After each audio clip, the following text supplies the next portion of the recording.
al tipo de cambio oficial e intente venderlo 1000 veces más caro. Y me cuente después qué te dijeron. ¿Sí? Obviamente que existen distorsiones. Y las distorsiones son, de nuevo, la consecuencia de una medida inadecuada en materia económica. O sea, eso, mezclamos la caída significativa en el precio del petróleo. Y no estamos hablando de una caída secundaria, estamos hablando de una caída brutal en los ingresos petroleros, que por cierto no son culpa de Maduro ni del gobierno, aunque María Corina tenga una opinión distinta. Es decir, esto no es culpa de Maduro, el precio del petróleo se derrumbó. Y esa, digamos, caída sustancial del mercado petrolero y sus precios, sin duda afectan dramáticamente también la economía venezolana. Porque este año, por ejemplo, vamos a recibir apenas el 20 a 25%, 20 a 25% de los ingresos que se recibieron en Venezuela en el 2014 y la mitad de lo que recibimos el año pasado. Muy bien, gracias. Se dice fácil, pero usted se imagina que en su casa, su ingreso, su salario, su dinero, se redujera al 20 o 25% de lo que usted recibía para mantener su vida. Obviamente, usted va a tener, como en efecto en términos reales, está teniendo que pasar aceite. Incluso si usted fuera racional en materia económica, incluso si lo fuera, usted va a pasar aceite. Y la economía venezolana está pasando aceite. Ese aceite, lo vemos, es una contracción significativa en la actividad económica del país. Todo el país está contraído. Pueden haber algunas experiencias individuales de crecimiento, pero el macro del país está absolutamente deprimido. Esa depresión del mercado genera una falta brutal de confianza y reduce nuestra capacidad de inversión y de producción. Ha habido un ataque contra nuestra capacidad productiva y ese ataque proviene fundamentalmente del modelo inadecuado de control e intervencionismo, que por cierto, en contra de la opinión de mi esposa, que es más o menos lo mismo que María Corina, o la Colomina, para ellas, pero me meto con mi esposa para no meterme con más nadie.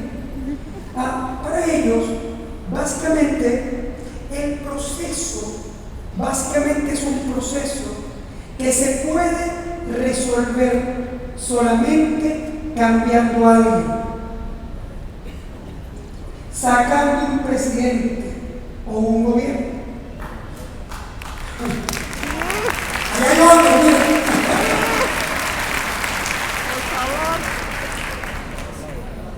En realidad, el proceso es mucho más complejo. Es mucho más complejo que solamente un cambio de gobierno. El problema no es solo cambiar a alguien, es también cambiar algo. Y ese algo tiene que ver también con nosotros mismos. Tiene que ver con un sistema que no funciona y que hemos creado a lo largo de muchísimos años. Tiene que ver con bloqueadores de confianza. Tiene que ver con el rescate de la confianza hacia el futuro de un país que sin duda necesita inversión, necesita gente, necesita cariño para de nuevo rescatar sus procesos de crecimiento. Sin embargo,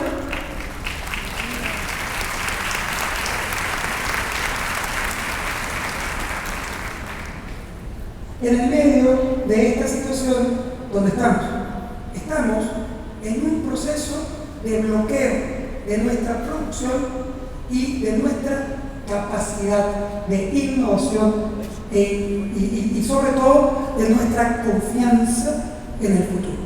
Los bloqueadores vienen de muchos lados. La falta de divisas, la competencia desleal, los precios de venta por debajo de los costos de producción, el miedo, las expectativas deprimidas. Y en el medio de esto, la ausencia de cambios por parte del gobierno para atender la crisis. Si nosotros revisamos, por ejemplo, la alocución presidencial hace apenas una semana, con los anuncios económicos que habían sido anunciados, que se anunciaban para anunciar después, que se anunciaría en otro día.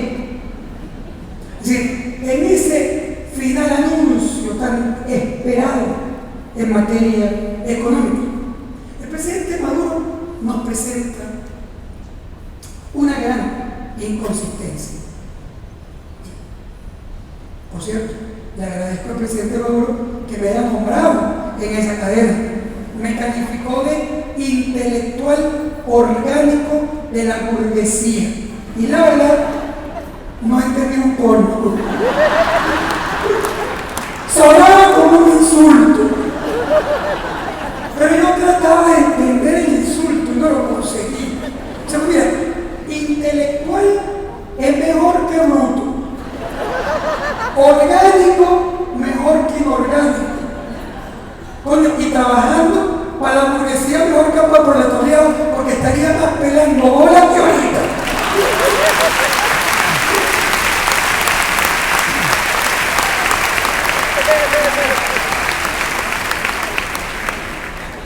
Pero el presidente Maduro, en esa locución, comete, en mi opinión, una gran inconsistencia. Que por cierto, yo no creo que sea una inconsistencia, básicamente, en realidad, y soy completamente sincero y transparente, creo que no la comete porque quiere destruir a alguien, ni al país, ni a nosotros.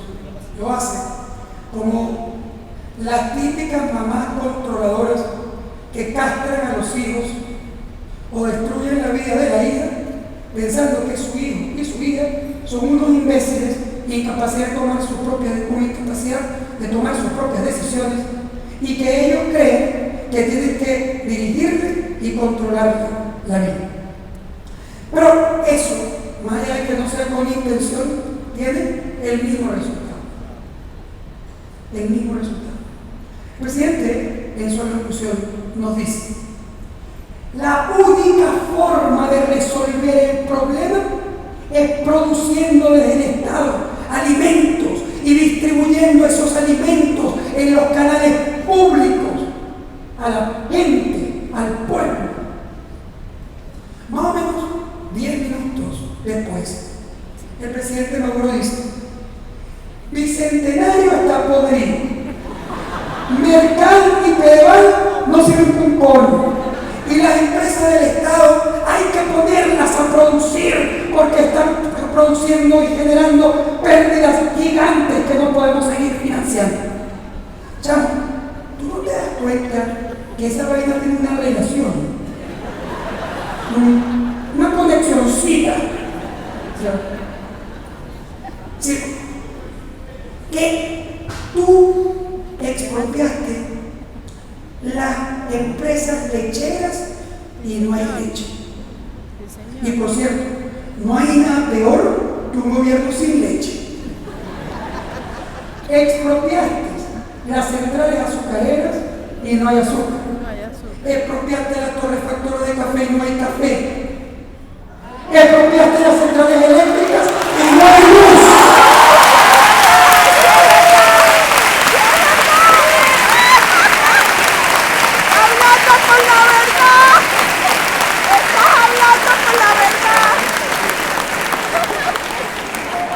Expropiaste agroindustria y no hay crédito agrícola. Expropiaste ascensor y no hay cabillas, expropiaste las cementeras y no hay cemento. Coño, ¿no te parece que hay alguna correlación entre ambas cosas? Pues bien, en el medio de ese tema, ¿qué ocurrió? Ocurrió que el gobierno decide, al final del día, decide reducir las asignaciones de divisas, lo cual, por cierto, es natural. El país no tiene divisas, por una caída fundamental en el precio del petróleo. No hay divisas. No es un tema de malos o buenos, es un tema fáctico. No hay divisas. ¿Pero qué existe? Existe una contracción severa en las asignaciones de divisas al sector privado. Y esas asignaciones de divisas que le redujiste al sector privado para mantener un incremento brutal en la participación del sector público en las importaciones totales del país, que hoy representan 64% del total de las exportaciones, que son traídas por el gobierno, generando un problema terrible sobre el país. ¿Y cuál es ese problema terrible sobre el país? Pues muy simple. $1 millón entregados a empresas Polar produce hoy 5.1 veces el volumen de alimentos que puede traer el Ministerio de Alimentación con $1 millón. 5 veces.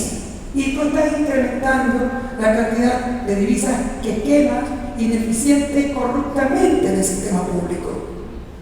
Es absolutamente pulverizante de tu capacidad de oferta y producción. Y mientras tanto, entonces, los actores privados, que en efecto son los que pueden arrastrar este barco para algún lado, los estás hostilizando, atacando y amenazando. Mientras, por cierto, ni siquiera se convierte en una acción popular. Porque vale la pena decir que mientras atacas a empresas Polar, el 92% de la población venezolana evalúa positiva o muy positivamente la gestión de empresas Polar por el bienestar del país.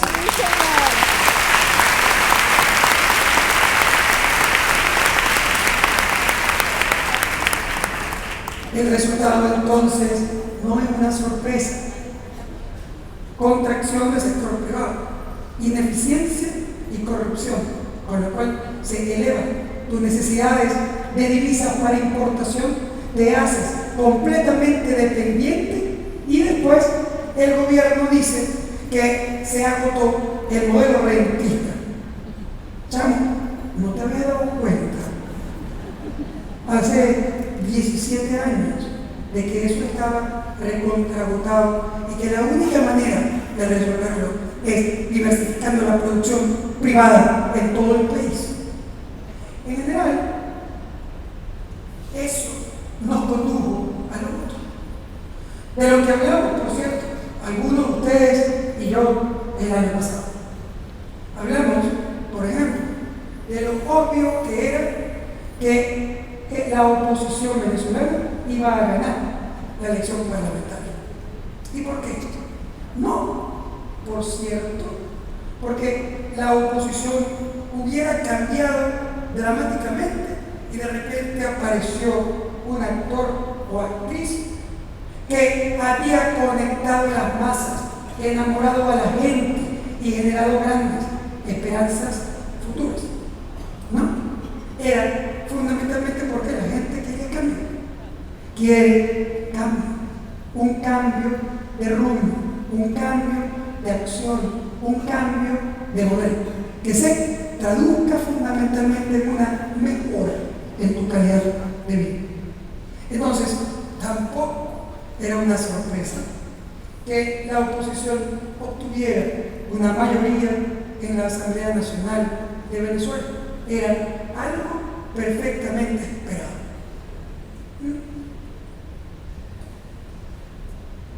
Es un triunfo relevante que muestra la disposición y el deseo de cambio de la población venezolana. No es secundario. Es la primera vez en 17 años que la oposición obtiene un triunfo electoral. Es además la introducción de un gusanito que no se va a ir de ahí hasta que no cambie. Ese gusanito está sembrado en el sistema político venezolano. Y si tienes las expectativas bien plantadas, entonces debería celebrarse ese proceso como una oportunidad de fortalecimiento de la democracia en el futuro. Es sin duda un éxito de la vida.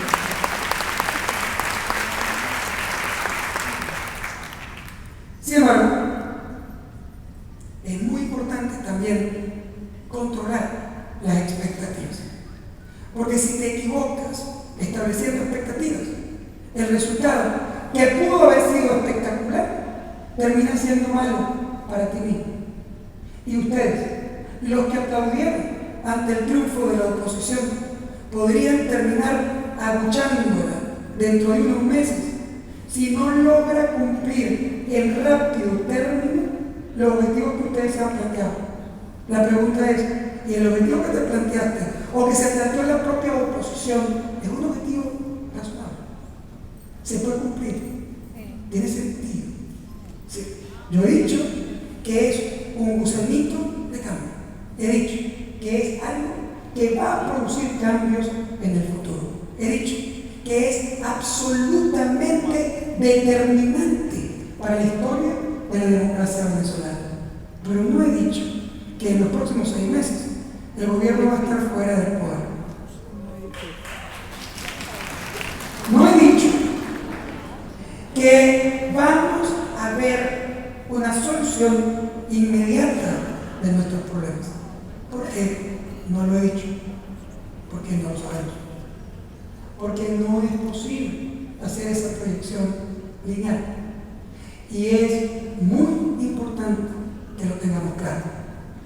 Sería mucho más fácil para mí hablar frente a un auditorio de este tamaño y de estas características, donde si mis encuestas no fallan, la mayoría contundente de este salón votó por la oposición en las elecciones parlamentarias. ¡Seguro!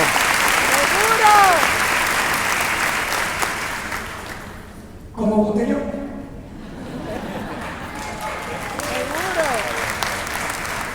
Sería mucho más fácil decirles, como un político convencional o como un analista contaminado por los deseos, decirles que esto está listo, que ya se resolvió, que el gobierno va a cambiar de inmediato, que va a venir un líder o lideresa arrechísimo y que prepárate Alemania porque te vamos a joder.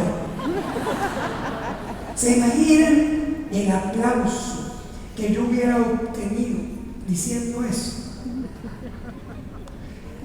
Lo interesante es lo siguiente, ¿y cómo lo justifico?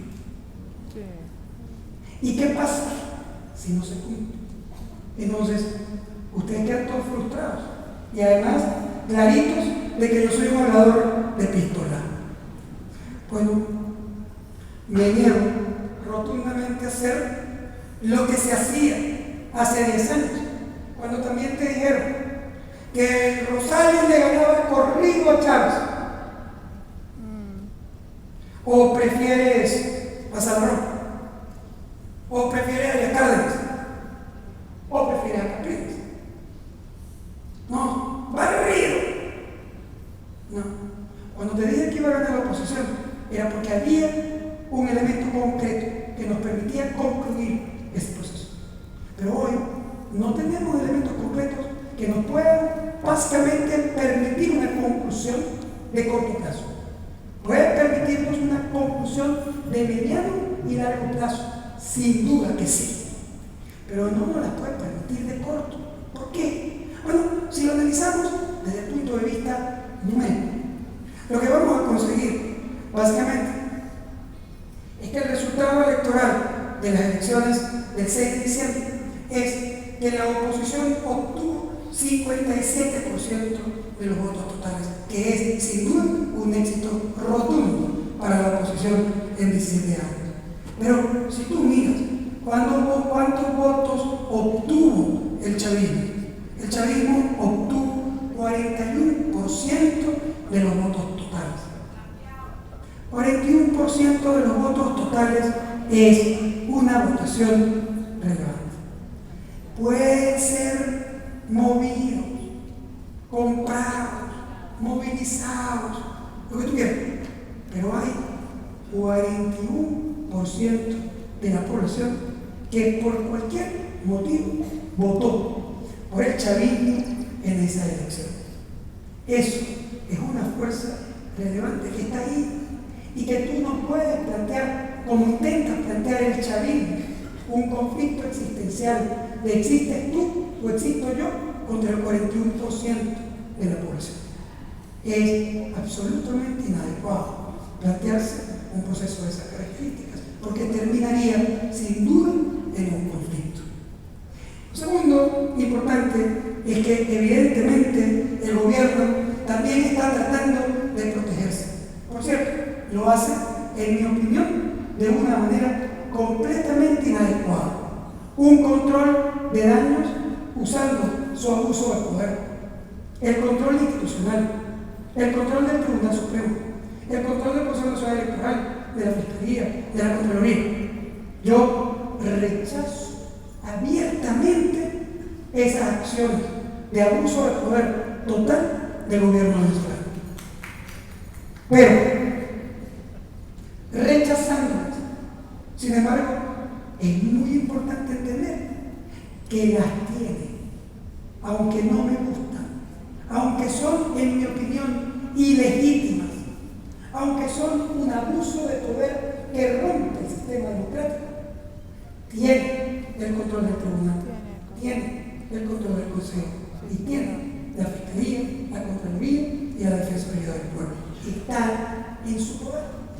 Estando en su poder, el tema central es que el gobierno ha movido entonces su control para protegerse. ¿Y lo ha logrado? ¿O no lo logró? Eliminando los 3 diputados de Amazonas y rompiendo la mayoría calificada que sin duda la oposición había obtenido. Y obligando a la Asamblea a echar atrás con su decisión original de juramentación. Lo tiene desde el momento en que esa misma institución decide revivir con manipulaciones vergonzosas, en mi opinión, revivir el decreto de emergencia que había sido constitucionalmente rechazado por la Asamblea Nacional. ¿Pero está o no está aprobado? ¿Lo están o no lo están ejecutando? ¿Está ahí? ¿Por qué? Porque tienes el control institucional y ese control institucional le permite al gobierno tomar decisiones que van más allá de esa asamblea que fue elegida por el pueblo. En ese proceso, lo relevante para mí, entonces, es que tú entiendas cuál es tu campo real de batalla, qué y cómo vas a competir con tu adversario desde la oposición. Y eso nos lleva entonces a un elemento, en mi opinión, central, y es entender que esta batalla es una batalla dura y de mediano plazo, que es una batalla que va a requerir esfuerzo y tiempo, unidad e inteligencia, negociación y acuerdo. Es decir, son procesos que van a ser fundamentales en la historia política de la Venezuela de los próximos meses. En definitiva, estamos viendo algunas paradojas importantes que a lo mejor para un contador público son shocking, difíciles de asimilar. ¿Por qué? Bueno, porque tú estás buscando ¿qué? Estás buscando la exactitud. No te puede sobrar ni un decimal en esas cuentas que tú sacas. Yo normalmente le echaba una cuadradita en la universidad. Pero resulta que en la batalla que hoy se libra en el plano venezolano, no se está librando una batalla jurídica, se está librando una batalla política entre las fuerzas que representan una, la mayoría de la población en la oposición, y la otra, una parte relevante de la otra, de esa otra parte del país, que sin duda tiene que ser de alguna manera también entendida y representada. En definitiva, en el medio de eso, de esa batalla política más que jurídica, nosotros tenemos entonces algunos escenarios. ¿Por dónde nos podemos mover? Para hacer esos escenarios, primero me gustaría recordar un amigo, el doctor Nathan Silver. Nathan, mi compañero de universidad, se ha convertido en una celebridad en los Estados Unidos. Es el analista de data más importante de ese país.